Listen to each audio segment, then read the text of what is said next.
Western Spring Television. Ours it is.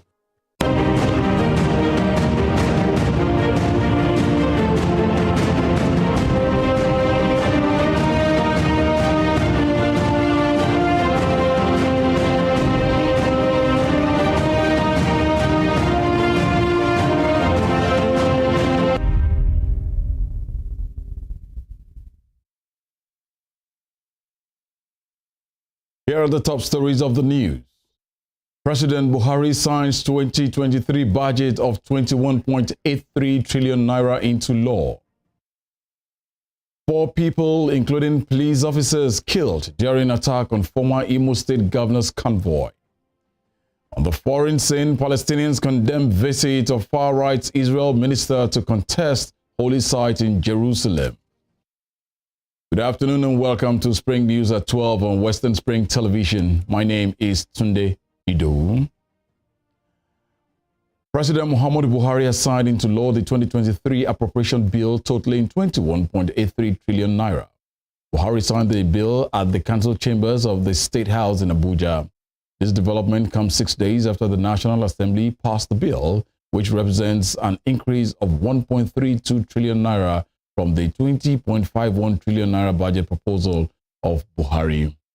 The breakdown of the budget indicates an allocation of 967.5 billion naira for statutory transfer, 6.6 trillion naira for debt servicing, 8.3 trillion naira for recurrent expenditure, and 5.9 trillion naira for capital expenditure. Still talking presidency. The presidency has taken a swipe at former President Olusegun Obasanjo for criticizing President Muhammadu Buhari. In his New Year message on Sunday, Obasanjo criticized Buhari, adding that the last 7.5 years have turned out not to be the best for the country. Responding in a statement, presidential spokesperson Garba Shehu said Obasanjo is jealous because Buhari is ahead of him in terms of national development.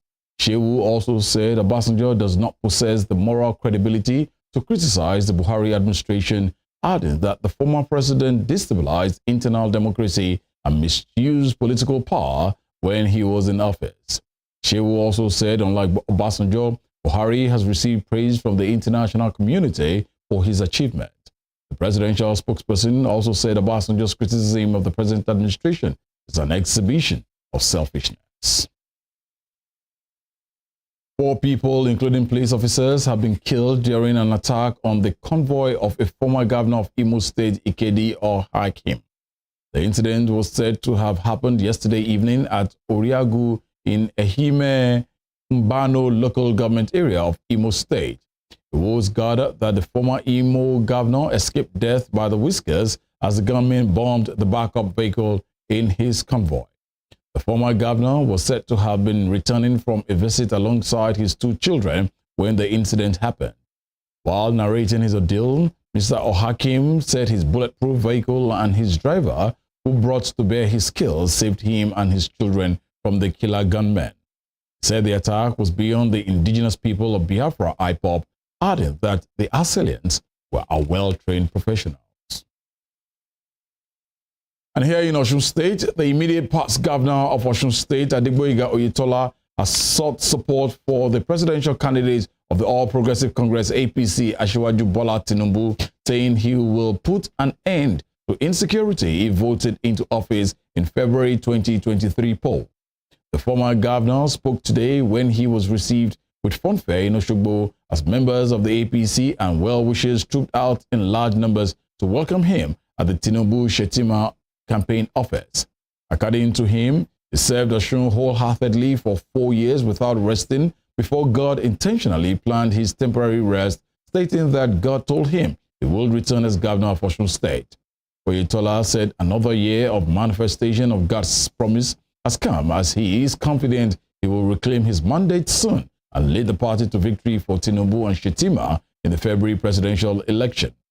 The immediate past governor had attended an interdenominational prayer session organized by the state chapter of the APC to herald the new year before visiting the campaign office. Don't be intimidated. Yes, you are being harassed. is for a short while. But don't give up. Don't be intimidated. Osun shall rise again. From what you have seen, victory is assured. Renewed hope is here. Asiwaju is the man. He has no rival. Confirm. Social media engagement is not the issue. We are talking of people that have demonstrated capacity and ability to govern. Go to Lagos and see things for yourself. With an Asiwaju presidency, the issue of banditry will be a thing of the past. And that's the truth. You can't fight banditry without introducing technology. There's no amount of men of the forces that can tackle banditry if we don't introduce technology. And that's what he has promised to do. Still in Osun State Governor Senator Ademola Adeleke has urged former Governor Adegboyega Oyetola to stop listening to devils whispering on a possible return to office as governor. The governor made the call in a statement by his spokesperson, Olawale Rashid. Reminding Oyetola that there was life after losing election, Adeleke affirmed that Osun people have moved on and at the moment have started enjoying a new governance of openness, accountability and responsiveness to yearnings and aspirations of the citizenry. Still staying with politics, Rivers State Governor Nyesom Wike has criticized those accusing him and Governor Samuel Othom of Benue State of frustrating microzoning of the presidential tickets of the People's Democratic Party to the southeast. Speaking at the flag off of a road in Emoha Local Council, Wike said he had always believed and supported efforts towards ensuring the presidency is zoned to the south. Wike insisted that while Southern cross-party consultations were going on, there were people in the PDP bent on frustrating eventual zoning of the party's presidential ticket to the south. Such people, he said, cannot now turn around deceitfully to cast blame on him and Othom with a view to hiding their scheme. The Rivers State Governor urged the presidential candidate of the PDP to leave him out of the challenges he is facing in the party. According to him, a bad product is always difficult to sell. Otherwise, former President Olusegun Obasanjo will have recommended Atiku Abubakar to Nigerians, having worked together with him. Then my boss is recommending another person not to be. There's something fundamentally wrong. Am I the one? Am I the one? So why me? Am I Obasanjo who made recommendation for that person? Go and hold your boss who recommended another person rather than you.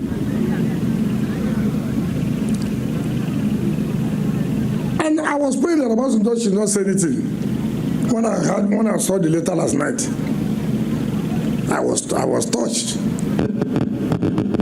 If your principal cannot recommend you, then there's something fundamentally wrong.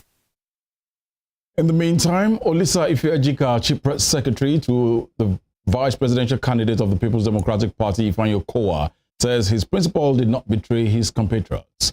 He asked the aggrieved governors of the PDP to sheath their sword and work for the party's success in the elections. Olisa, at a press conference in Asaba Delta State capital, said the governors are still important to the success of the party. He said as a loyal party man, Okowa heeded PDP's directives and decisions in all matters concerning the presidential convention and did not betray anyone. He noted that the Southern Governors Forum at a meeting in Asaba resolved to work towards the realization of the Southern presidency. He said when members of the forum returned to their various parties, decisions varied as each political party had different plans to approach the process of electing a presidential candidate. The Accord Party's presidential candidate Christopher Imolulen has advised reasons why Nigeria is amongst the poorest countries in the world. He identified lack of opportunities, youth unemployment, and poor education, amongst others, as factors responsible for the country's poor rating. The Accord presidential candidate made this known during his live broadcast to unveil his election master plan. Imolulen also spoke on how he intends to tackle the country's their economic situation if elected president in February. You're watching Spring News at 12 on Western Spring Television. We'll be right back after this break. Please stay with us.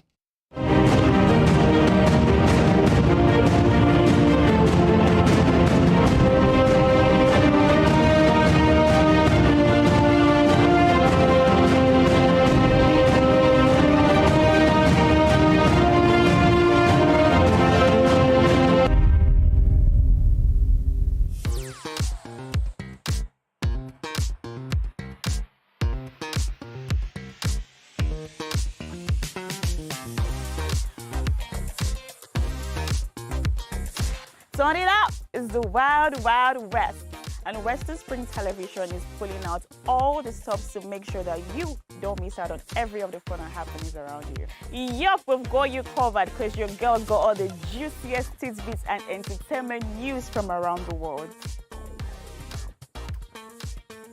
Cross over to the chocolatey side of entertainment. Join me, Chocolate Cassie, on Eccentric as we take you into every bit of the juiciest news, fashion, music, movie updates, and other trending conversations. Together on the show, we'll get personal with your favorite celebrities via phone call, Zoom, or even live here in the studio.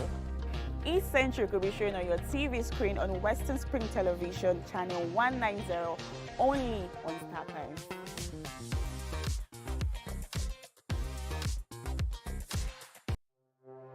Arrested, affected, sound, found. What do we see? What do we say? Flowing from a spring. A fact A to Z. Check and confirm. Ever expounding current events. Traveling down from the business gist to the globally arising happenings, to the sports news, to the bittersweet infos. Guided transmission, even diffusion, vast and fast, detailed facts are fled. Within seconds, nuggets of words that flew across borders are fired. Stories short and long, wrapped in bundles of words, broken and dissected as it is, except misheard. This is the news as it is.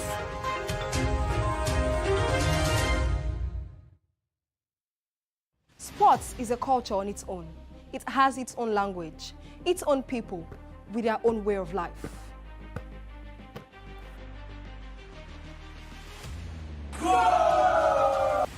The world of sports is never void of actions, stories, dramas, and scandals.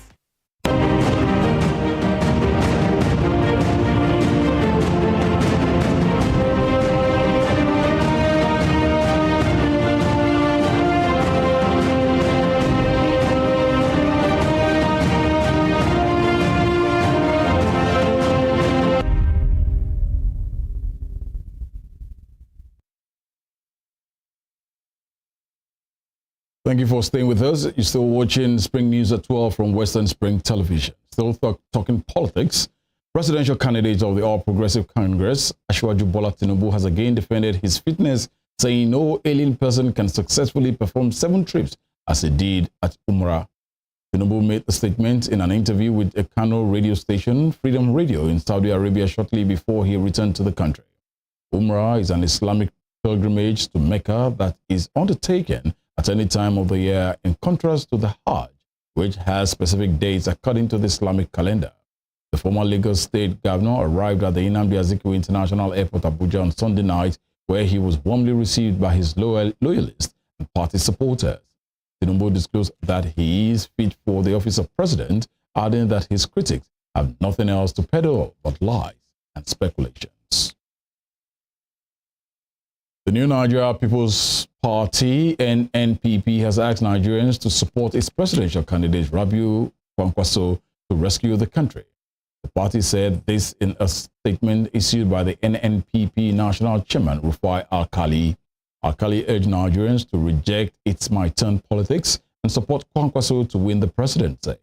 According to him, the nation's economy is in dire straits as prices of goods and services have continued to escalate unabated, noting that these factors have direct implications for low-income earners and the poor masses of Nigeria. The NNPP chairman commended the Independent National Electoral Commission (INEC) for efforts to improve the electoral process and urged the commission to avoid mistakes that might threaten the credibility of the 2023 polls. Elsewhere, the Nigerian Medical Association has condemned the murder of one of its members, Dr. Uyi Iluobe, who was reportedly killed by relatives of his patient at a hospital in Ohara, Delta State on December 31, 2022. The NMA, in a statement by its president, Dr. Uche Ojinma, urged the National Assembly to criminalize violence against healthcare workers in the country. He said the incident, being the response of the relative to the loss of a patient from suspected gunshot injuries, can never be justified and has taken violence against doctors and other healthcare workers from injuries to murder. Meanwhile, the South-South zone of the NMA said it is working with the Delta State branch to unravel the circumstances behind the incident. It called on security agencies to step up their efforts to arrest the perpetrators within 5 days, after which the association will not be able to guarantee the rendering of normal medical services in the South-South zone. On the foreign scene, Palestinians have condemned a visit to a contested holy site in Jerusalem by a far-right Israeli minister as an unprecedented provocation. National Security Minister Itamar Ben-Gvir, who has called for a harder line towards the Palestinians, walked around the site surrounded by police. Competing claims to the compound bitterly divide Israel and the Palestinians, and tensions have risen with the advent of Israel's new nationalistic government. Mr. Ben-Gvir's visit was his first public act since the government led by Prime Minister Benjamin Netanyahu was sworn in 5 days ago. The hilltop site is the most sacred place in Judaism and third holiest in Islam. It is known to Jews as the Temple Mount, site of two biblical temples, and to Muslims as Haram al-Sharaf, the site of Muhammad's ascent to heaven.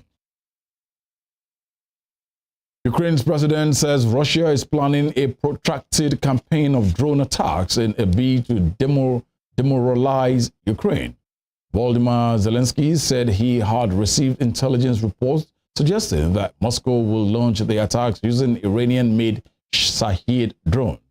It comes after Ukraine carried out a strike that it said killed hundreds of Russian soldiers in the Donbas region. In an extremely rare admission of battlefield losses, Russia said the attack killed 63 of its troops.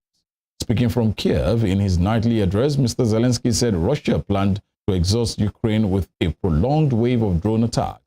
Russian drone strikes on Ukraine appear to have increased in recent days, with Moscow launching attacks on cities and power stations across the country over the past 3 nights.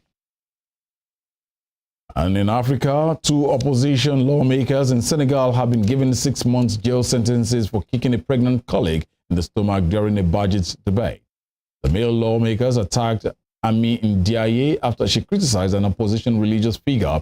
The judge also ordered Mamadou Iyang and Masata Sam to pay Ms. Ndiaye $8,100 in compensation. The incident was widely condemned and sparked a debate about women's rights. In a video widely shared online, Mr. Sam is seen walking towards Ms. Ndiaye and slapping her during a routine budget debate on the 1st of December. He then retaliates by throwing a chair, but at the same time gets kicked in her belly by another male colleague. There has been tension in Senegal's parliament since the government lost its majority in legislative elections in July last year. Talking sports, thousands of mourners queued through the night to pay respect to Brazil legend Pelé, who is lying in state at the ground of his former club, Santos.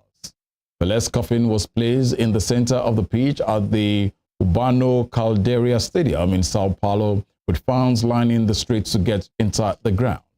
The 3-time World Cup winner died at the age of 82 on the 29th of December. There will be a procession through the streets of Santos to a private family burial today. Brazil's government declared 3 days of national mourning after Pelé's death. New Brazilian President Luiz Inácio Lula da Silva will travel to Santos, a city in the state of Sao Paulo, to pay his respect as the 24-hour vigil draws to a close. FIFA President Gianni Infantino, who attended the memorial, said the football governing body will ask every country in the world to name one of their football stadiums with the name of Pelé. Every country in the world to name one of their stadiums, one of their football fields with the name of Pelé everywhere in the world, in every country in the world, because it's important that children in 20 years, in 50 years, in 100 years from now, they remember who Pelé was. He was the first in many things, and we need to remember him in a field, in a stadium where goals are being scored, where emotions are being felt, because that's exactly the skill that Pelé had, as a gift of God to gift people with emotions. And I think this is unique, and we have always to thank him for that. Every country in the world. We surely will miss Pelé. American football star Damon Hamlin is in critical condition after suffering a cardiac arrest during a primetime U.S. National Football League game. The 24-year-old Buffalo Bills player fell to the ground after colliding with an opponent during the first quarter of a match against the Cincinnati Bengals. He received on-field medical attention for more than 30 minutes before being taken to a local hospital. The NFL suspended the game for the night about an hour after the incident. His team, the Buffalo Bills, later confirmed the cardiac arrest in a statement and added that his heartbeat was restored on the field.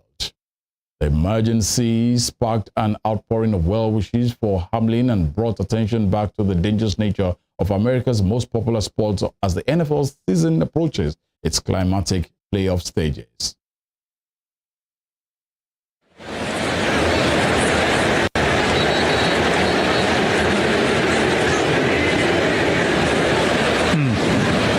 It's not what any of us want to see, and everybody's around him, and just hope that he's going to be okay. So we'll take another break here in Cincinnati. Before we end the news, here is a recap of our top stories. President Muhammadu Buhari has signed into law the 2023 appropriation bill totaling 21.83 trillion naira. 4 people, including police officers, have been killed during an attack on the convoy of a former governor of Imo State, Ikedi Ohakim. And on the foreign scene, Palestinians have condemned a visit to a contested holy site in Jerusalem by a far-right Israel minister as an unprecedented provocation. That ends Spring News at 12 on Western Spring Television. Many thanks for viewing. I am Tunde Idowu.